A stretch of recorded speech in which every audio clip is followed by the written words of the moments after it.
Welcome to Fables of Our Deconstruction, a podcast where we examine our systems of faith and culture together as we grow as people. I'm your host, Dylan. If you like what you hear, check me out at patreon.com/Dylan. If you want to be on a future episode, leave me a message at 515-318-7569 or find Fables of Our Deconstruction on Anchor FM and leave me a voice message. Leave your name, otherwise I will keep you anonymous. Let's get into this.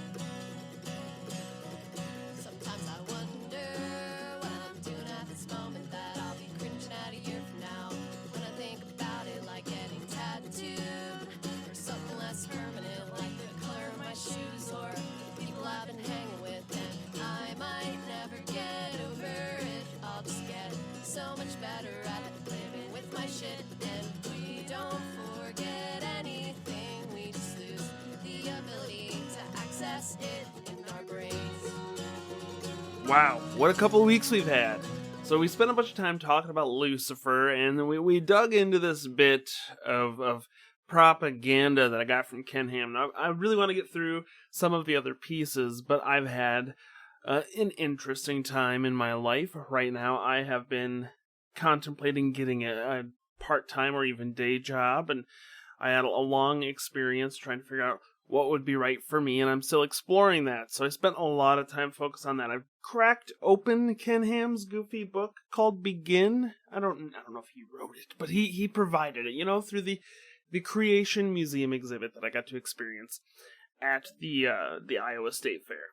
So that's coming. We're gonna dig into that. I really want to dig into sins and virtues and more demons and gods. And I think these are all fantastic, fascinating, interesting concepts, and I'm just not quite ready to get there yet. However, there is definitely interesting and peculiar things we can discuss. If you're a fan of Only.sky, the new atheist blog, the new realm for those like Hemant Mehta over at The Friendly Atheist, which if you're not listening to The Friendly Atheist, you're missing out. Go check them out, they're fantastic.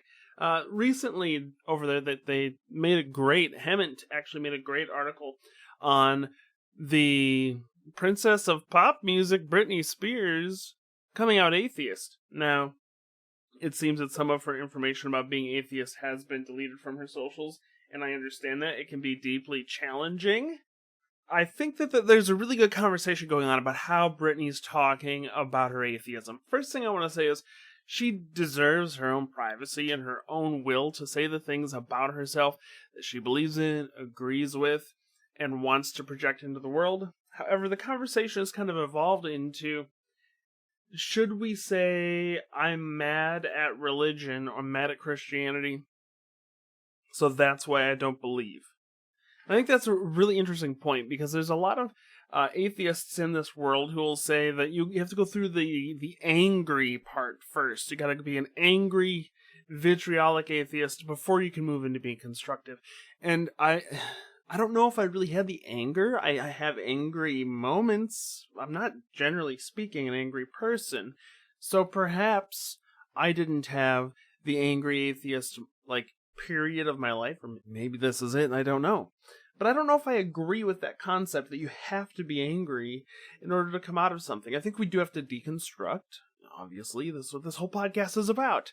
But I don't think you have to be mad at something in order to start adjusting away from it. And I think that Britney Spears has a lot of things that she has every right to be mad about. I don't know her personal life. I'm glad she has the liberty to be her own autonomous person now. These things are fantastic. But I can agree that there's plenty to be mad at when you live in the situation she's been in. So if Christianity harmed her, I think that's a great reason to distance herself from the church. And one of the things that I think when I read an article by someone like Hemant is he's creating this constructive dialogue of how should we project, and how should the celebrities that represent our groups project their image. And I think there's always room for dialogue about that. But I think, in my perspective, what she had to say was reductive in message, and not necessarily in impact, but that Perhaps it was the non-constructive things she saw religion doing that did make her leave, and since then she's come to think or believe that there is no God. I think these are quite likely more reasonable assumptions to make.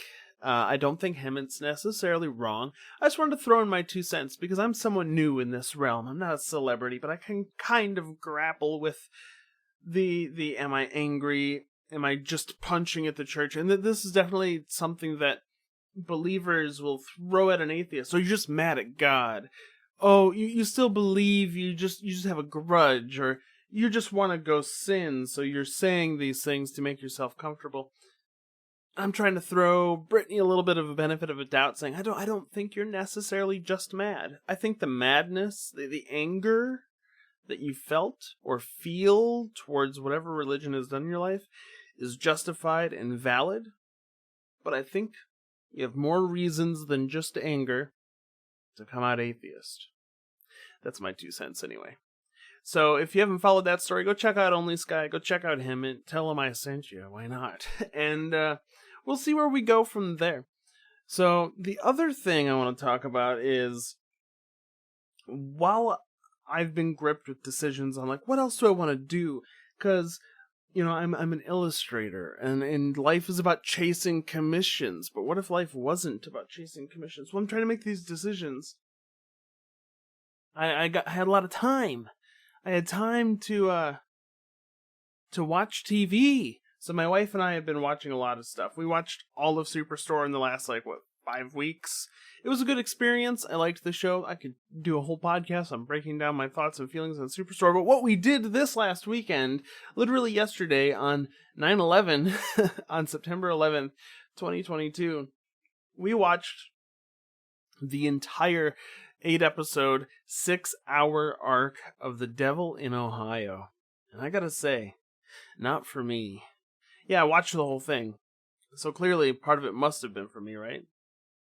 However, saying that, I just came off a bunch of research on Lucifer, and I'm preparing to learn more about the character that we characterize as the devil, to learn more about Lucifer as Satan and what relationship is really there when we break down the historical imagery and the historical facts around where we get these names and why.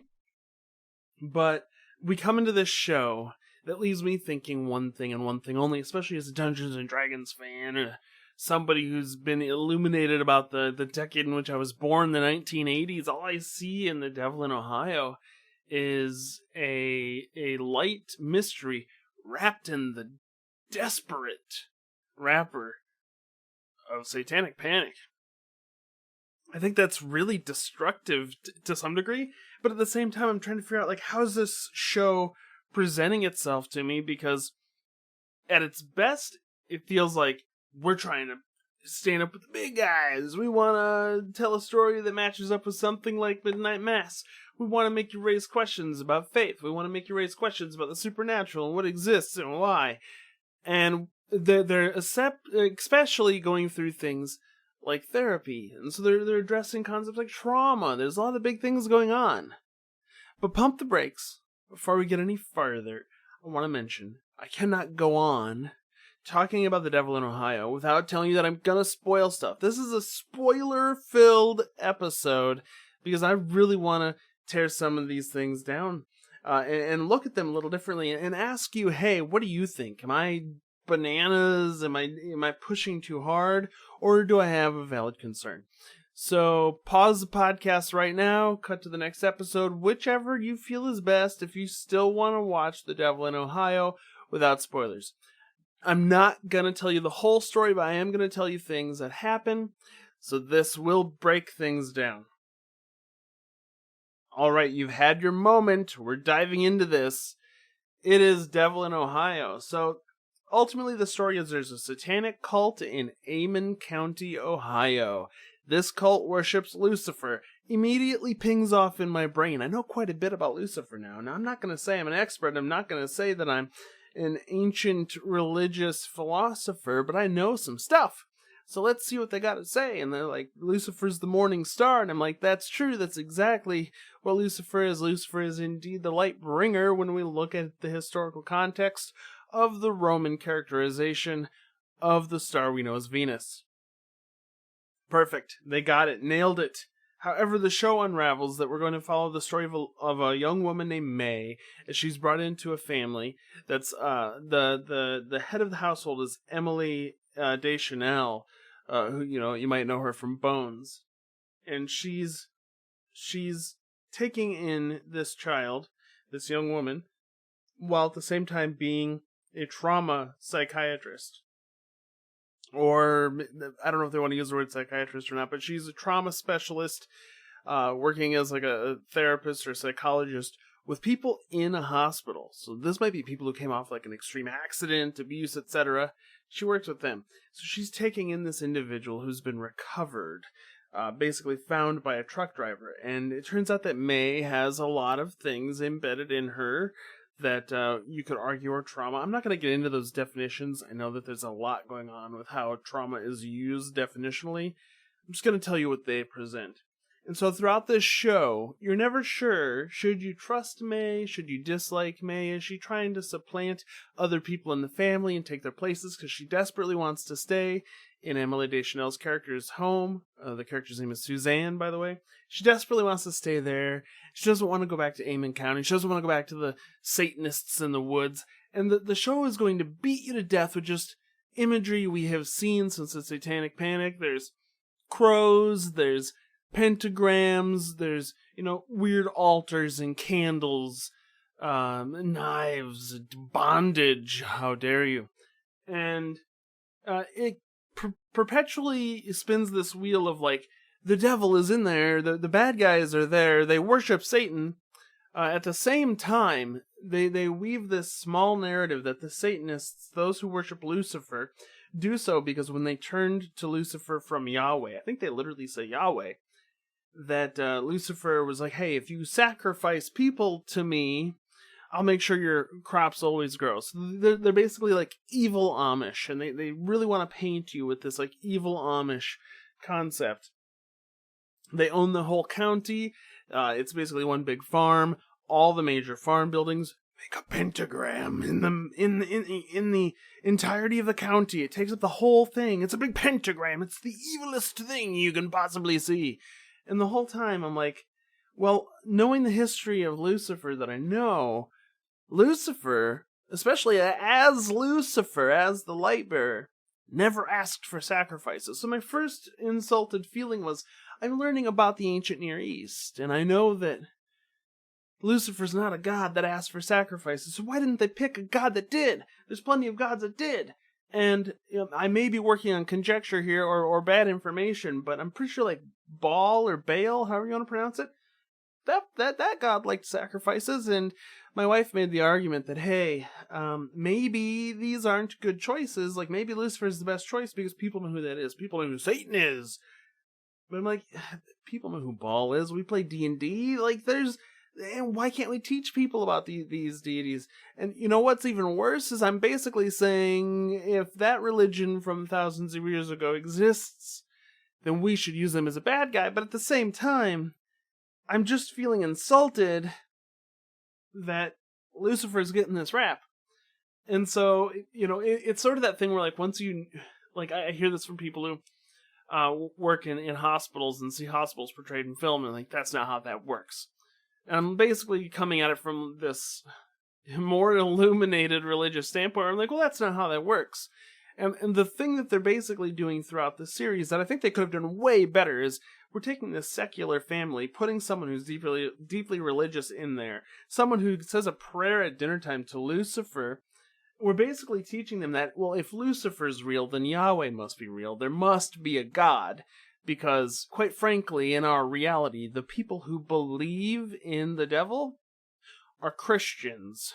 Satanists arguably don't believe in the devil.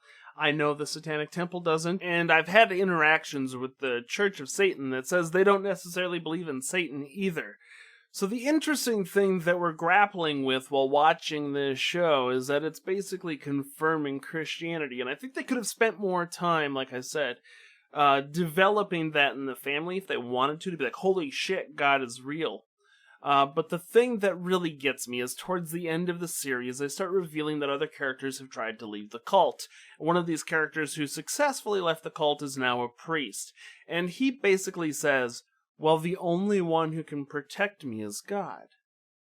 Now, I, in my sensibilities, in my education, know that if Lucifer did become Satan, and if Satan is the opposer, the one in the book of Job, that basically tells God he's wrong and learns that, well, God's right. Satan really hasn't done any of these deeply horrible things unless we start getting into like extra biblical descriptions. And so I'm just frustrated. And then this is where it gets me. This is where I think we need to have a conversation. By the end of the series, by the very end, we basically have the family has broken up. We have Suzanne and May living alone, and I did read that the creators intended to view this as like Suzanne is stuck with her own past trauma, and May is the embodiment of that, and May may still be evil. She's been praying to Lucifer the entire time. They have another devil or demon they go through. I'm failing on the name. I looked it up, and I could only find a few like interesting witchcraft websites that detail that devil, so I'm not necessarily convinced it's something I'm going to find in like Mesopotamian or Near East scripture or even documentation.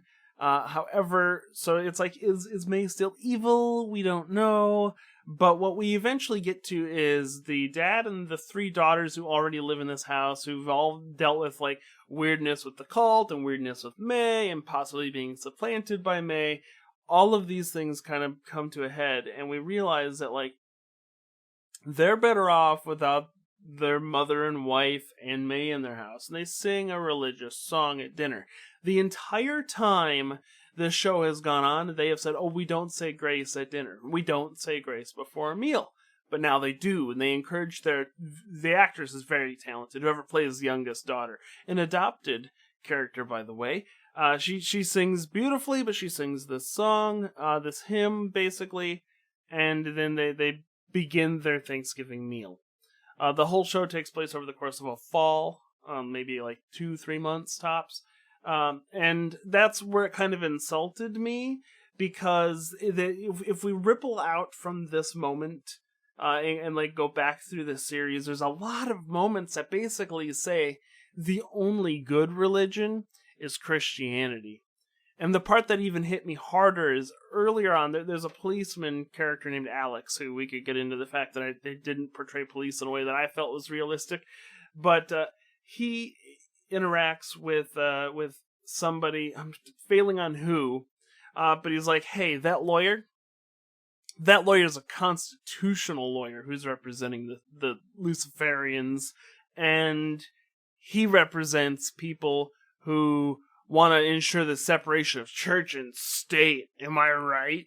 Ugh, barf. Like, that wasn't what he did say that the character's a constitutional lawyer, represents people who want to, pursue separation of church and state. But the behavior is like, that's why separation of church and state is wrong. At least that's how it hit me. And I'm like, my goodness, there are people like P. Andrew Torres on Opening Arguments who are openly non-believing lawyers. I'm sorry if there's weird noise. I got a dog in here.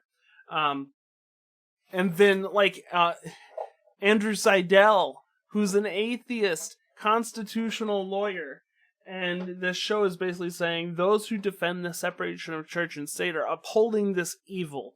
And so what becomes a problem for me as I hear the religious song at the end, as I see this family transform into God-fearing Christians, which maybe is what should happen in a world where there is the devil, because that ensures that God must exist, right? Because the only people who need believe in Satan are Christians. So seeing that, I feel like the show is subtly telling people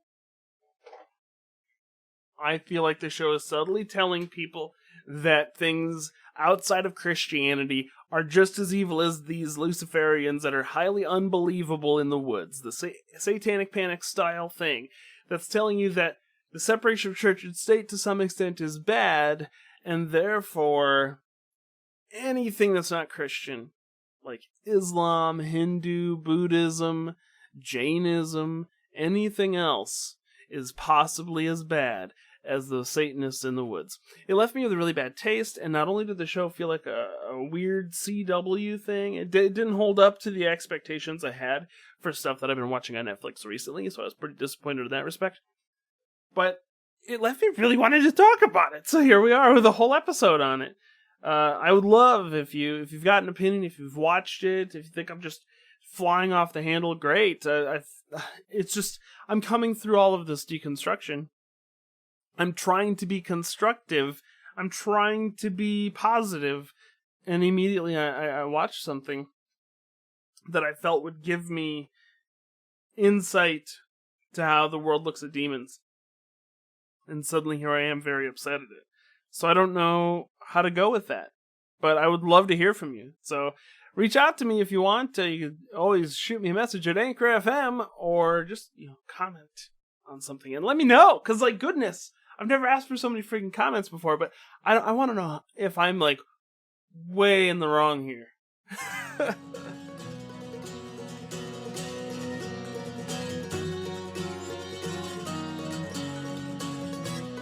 Whew, what a day. This has been Fables of Our Deconstruction. Fables of Our Deconstruction is created by me, Dylan Jacobson. Please like and review Fables wherever you get your podcasts. It helps us out tremendously. Also, join my community, the Brimstone Order, future home of the Brimstone Studios, at patreon.com/Dylan. I'd like to thank Apes of the State for the use of their song Moments a Year From Now as my intro and outro. And remember, there's no devil in Ohio. You are never alone, and we are in this together.